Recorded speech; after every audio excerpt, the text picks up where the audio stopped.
Ghost Rider out here on Red Scorpion for a little twilight ride. Well, the topic of today's vlog, something that's been on my mind, and it goes along with the current climate in this country. No, and it's nothing to do with COVID. Those of you who've been with me, you figured out by now that I'm an island boy. I was born and raised in Jamaica. And this is only my perspective, but back there in Jamaica,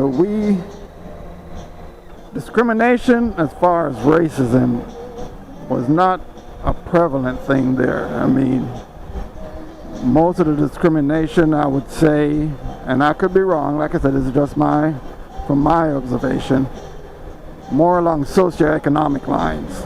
You know, you kind of paired up with or grouped up with people of similar socioeconomic standings. Not to say you don't, cross those lines every once in a while. You meet someone, and regardless of their status, you kind of hit it off and you hang out with them. But basically, that's the kind of discrimination that I can recall.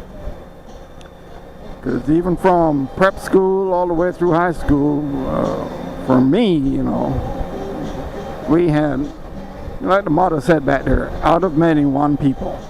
And that was so true. From kindergarten all the way through prep school, and Chinese, Indians, whites, and of course blacks. And we all just played together, hung out together. It wasn't really a big deal. At least not to me anyway. Then I get to high school and, had a little group. And a couple of whites were in, my little group there. And the surprising thing was the first, I guess after I migrated to New York, and I guess my eyes opened, because race was such an important thing, so much more important than it was, back where I'm from.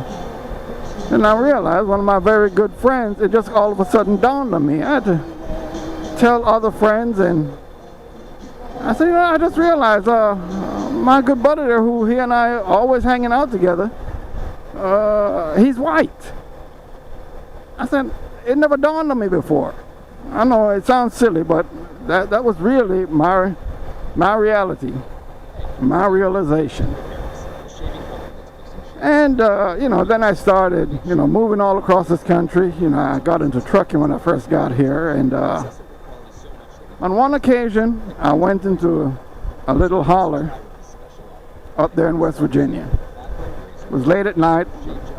I think it was somewhere around Beckley, West Virginia, one of them hollers around there. And, they call those hollers the little valleys down in between all the mountains up there in West Virginia.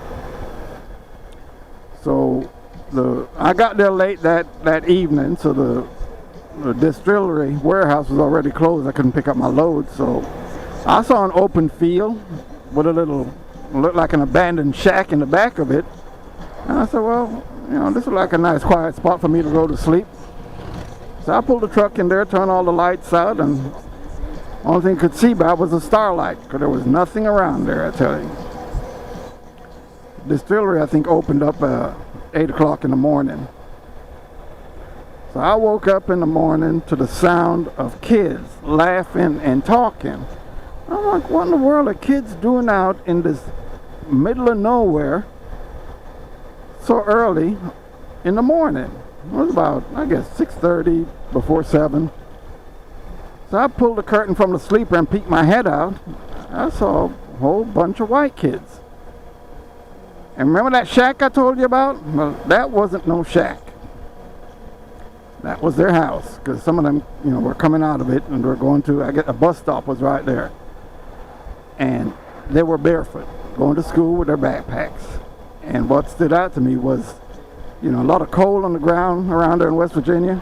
It's how black the bottoms of their feet were, as they were running around waiting on the bus. And I thought to myself, this racism in this country I think they have that same kind of classism I grew up with, because here are some what looks like poor white folks living in what I thought was a shack when I pulled up to what I thought was just open woods. I guess that was their land, but they never said anything to me anyway. But it kind of struck me, that there were really poor people living up there in West Virginia. Okay, white people at that. Well, fast forward now to another time, not too much longer. I think I was with the same company, and I went down to Mississippi. I think it was US Route 82. If that's not the right number, I will put it in the video. But it runs right across Mississippi. It's a US highway. And that's my first experience driving across Mississippi. And I thought to myself, I said, wow, Mississippi don't have much interstate, because I looked at the map. But I got over, driving through there, I saw a lot of what looked to me like poor living.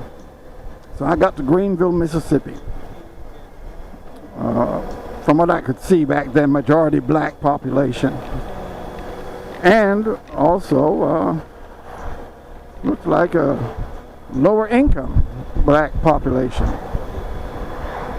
And really, at the time I estimated, was in a kind of like poor living conditions. And I reflected back to when I was up there in West Virginia and saw those poor white kids.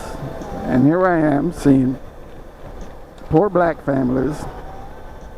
And I said, as much as racism rears its ugly head in this country, it's more what we've come to call now the one percenters manipulating all the rest of us who are struggling to make it from day to day, paycheck to paycheck, and having us battle against each other.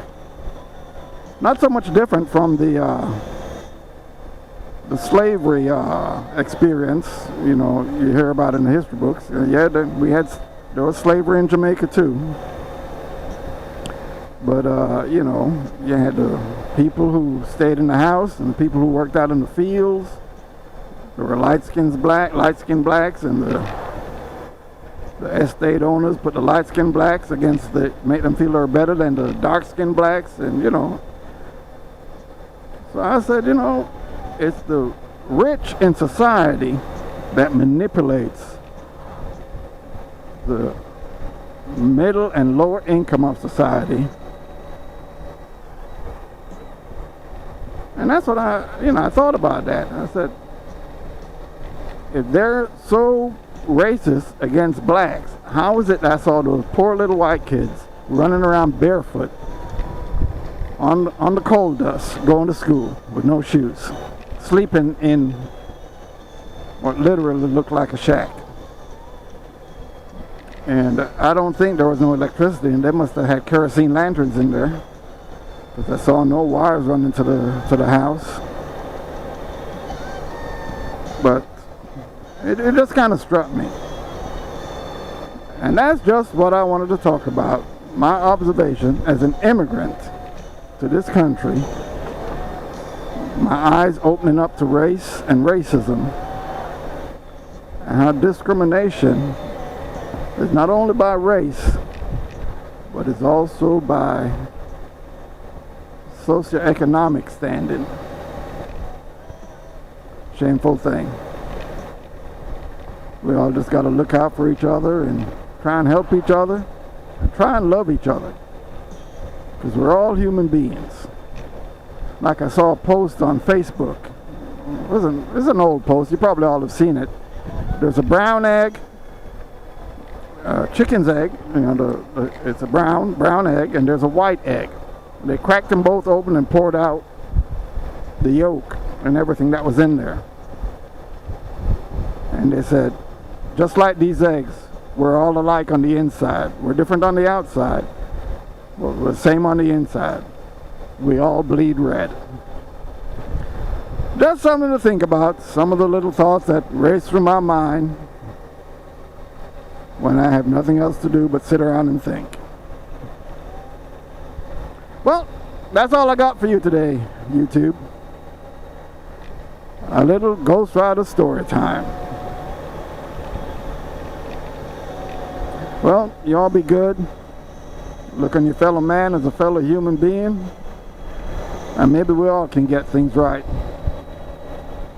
Because this COVID don't care about what's on the outside of any of us. It may be killing some of us more than the others, but trust me, it touches every bit of humanity. Not just here in this country, but all over the world. So you think about it, we all breathe the same air. We all have red blood running through our veins. And that's the Ghost Rider soapbox for the day. For now. Ghost Rider, Red Scorpion. On a thoughtful twilight ride. Thanks for watching. And we're 10-7.